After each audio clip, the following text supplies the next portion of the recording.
Salut les amis, j'espère que vous allez bien. Nous sommes dans la série La saison du fruit. Et figurez-vous, après amour, il y a la joie dans la liste de Galates 5, 22, 23.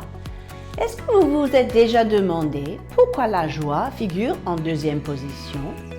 Vous savez, joie apparaît 290 fois dans le Nouveau Testament et amour seulement 131 fois. Et encore moins, le mot bonheur figure que 60 fois. Il y a une immense différence entre le bonheur et la joie. La joie qui est le fruit du Saint-Esprit, le bonheur qui dépend des circonstances. Vous voyez, le bonheur est quelque chose de temporaire, mais la joie est quelque chose de durable. Un jour, les vacances d'été vont se terminer, n'est-ce pas? Mais la joie dans le Saint-Esprit continue. Le bonheur est quelque chose de superficiel, tandis que la joie est profonde. Le bonheur est variable en fonction de ce qui se passe dans la vie. La joie est quelque chose de constante grâce à la présence du Saint-Esprit au fond de nous. Le bonheur est le fruit des circonstances, le résultat de nos vécus, si vous voulez.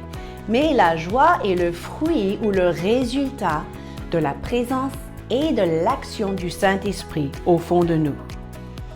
Alors, si je veux résumer une définition que j'ai inventée pour la joie, c'est tout simplement G-O-I-E, Jésus, onction, intimité et enthousiasme. Pour moi, ça résume cette capacité surnaturelle du Saint-Esprit de se manifester à travers nous par la joie. Jésus en premier, comme toujours.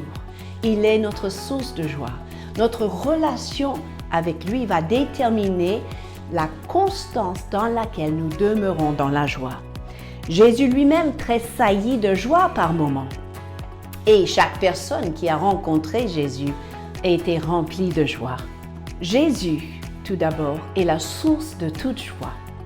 Parce que vous voyez dans la Bible combien de fois les gens ont rencontré Jésus et étaient immédiatement remplis de joie.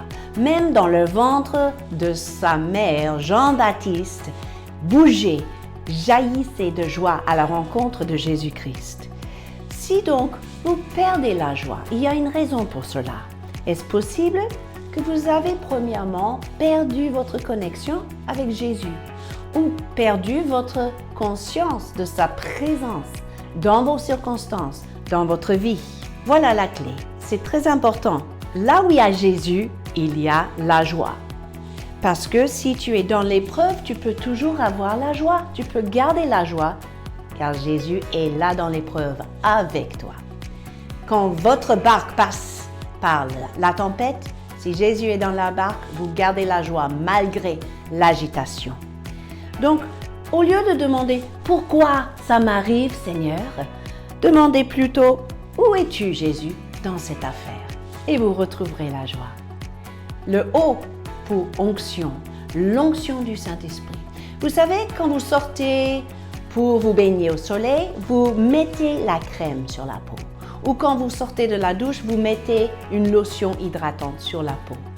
Cela représente cette onction, l'huile du Saint-Esprit, avec laquelle nous nous couvrons pour demeurer dans la joie. La Bible dit dans Psaume 45, verset 8, « Tu aimes la justice, tu hais la méchanceté. C'est pourquoi, ô Dieu, ton Dieu t'a oint d'une huile de joie. » L'onction, c'est ça, une huile de joie qui vous couvre de la tête aux pieds, qui vous permet de faire face à des circonstances qui ne sont pas toujours agréables, qui sont même parfois dangereuses. Mais vous êtes couverte de cette onction du Saint-Esprit. Et vous découvrez que cette huile ne part pas, mais vous protège dans les pires des circonstances. I pour intimité. Et oui, c'est quand vous demeurez face à face avec votre Seigneur bien-aimé que la joie est bien ancrée dans votre âme. La religion, par contre, est lourde et pesante, exigeante, rigoureuse. Mais la vraie intimité avec Dieu permet la découverte, l'épanouissement.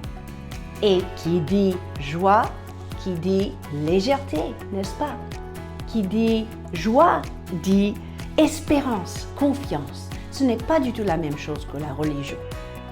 E pour enthousiasme. Le mot enthousiasme, c'est très intéressant parce que ça vient du latin en Théo, en Dieu, d'autres termes.